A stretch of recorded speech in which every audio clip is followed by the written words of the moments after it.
Hello viewers, technical Tanvir চ্যানেলে আপনাকে আবার স্বাগতম। আমি তানভীর আপনার কাছে আবারও হাজির হয়েছি নতুন একটি ভিডিও নিয়ে। তো আজকের ভিডিওর টপিক হচ্ছে কি ব্লগ এবং ওয়েবসাইট, এই দুইটার মধ্যে পার্থক্যটা আসলে কি। আমরা অনেকেই অনেক সময় কনফিউজ হয়ে যাই এই দুইটা বিষয় নিয়ে, যে ব্লগ কি ওয়েবসাইট কি। তো আজকের ভিডিওতে আমি এই দুইটা বিষয়ের মধ্যে পার্থক্য বা এই দুই জিনিসের মধ্যে পার্থক্য, ব্লগ এবং ওয়েবসাইটের মধ্যে পার্থক্য নিয়ে আলোচনা করব। সাথেই থাকুন, ফিরে আসছি ইন্ট্রোর পর।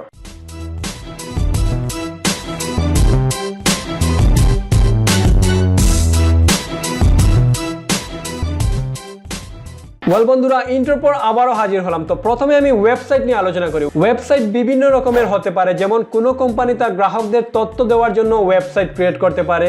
সেখানে বিভিন্ন রকম তথ্য দেওয়া থাকবে, গ্রাহকরা সহজেই জেনে যেতে পারবে কোম্পানির বিভিন্ন তথ্য সম্পর্কে। বা ওয়েবসাইট এইরকমও হতে পারে পণ্য বেচা কেনার ওয়েবসাইট, সেখানে বিভিন্ন রকম পণ্য বেচা কেনা হবে, এইরকম ওয়েবসাইট হতে পারে। বা গান ডাউনলোড করার জন্য ওয়েবসাইট, সেখানে গান বিভিন্ন রকম গান স্টোর করা থাকবে, এখান থেকে গ্রাহকরা ডাউনলোড করে নিতে পারে। তো এইগুলো হচ্ছে বেসিক্যালি ওয়েবসাইট, অর্থাৎ বিভিন্ন কন্টেন্টের ওয়েবসাইট হয়ে থাকতে পারে, বিভিন্ন রকম কন্টেন্ট থাকতে পারে ওয়েবসাইটে। তো এখন যদি ব্লগ নিয়ে কথা বলি, তাহলে ব্লগও কিন্তু এক ধরনের ওয়েবসাইট। কিন্তু এই ওয়েবসাইটে কি হয়, একজন ব্যক্তি নিজের মনের ভাব প্রকাশ করতে পারে, নিজে যা বুঝে নিজের মনের সব কথা এই ওয়েবসাইটে তুলে ধরে, এবং একেই কিন্তু বলা হয় ব্লগ। সেক্ষেত্রে দেখা যায় কি লেখক তার নিজের মনের ভাব ফুটিয়ে তুলতে বা কোনো কিছু রিভিউ করতে, মুভি রিভিউ বা নিজের কোনো অভিজ্ঞতা শেয়ার করার জন্য ব্লগের সাহায্য নিতে পারে, ব্লগ লিখতে পারে। তো বেসিক্যালি ব্লগকে ডিজিটাল ডায়েরির সাথে তুলনা করা যেতে পারে। লাইক ব্লগ সবসময় আপডেট হবে, বিভিন্ন রকম ব্লগিং নিয়ে লেখকরা লেখে থাকবে, বিভিন্ন রকম অভিজ্ঞতা নিয়ে লেখে থাকবে, বা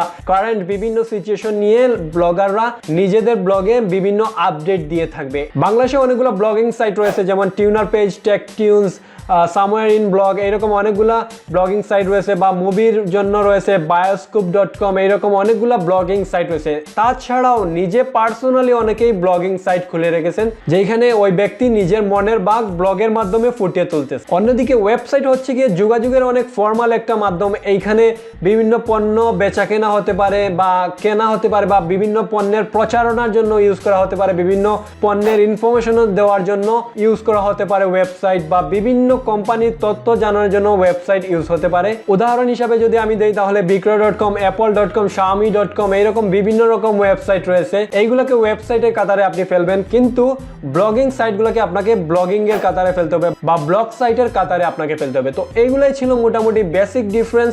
ব্লগও কিন্তু ওয়েবসাইট, কিন্তু ব্লগিংকে আলাদা করা হয় কারণ এখানে নিজের ব্যক্তিগত মতামতটা প্রকাশের স্বাধীনতা থাকে, তাই ব্লগিংকে আলাদা করা হয় ওয়েবসাইট থেকে। সো দ্যাটস ইট বন্ধুরা, আমি তানভীর, টেকনিক্যাল তানভীর চ্যানেল থেকে এখানে সাইন অফ করতেছি। আমার ভিডিও থেকে যদি কোনো কিছু শিখে থাকেন, তাহলে অবশ্যই সাবস্ক্রাইব বাটনে ক্লিক করবেন।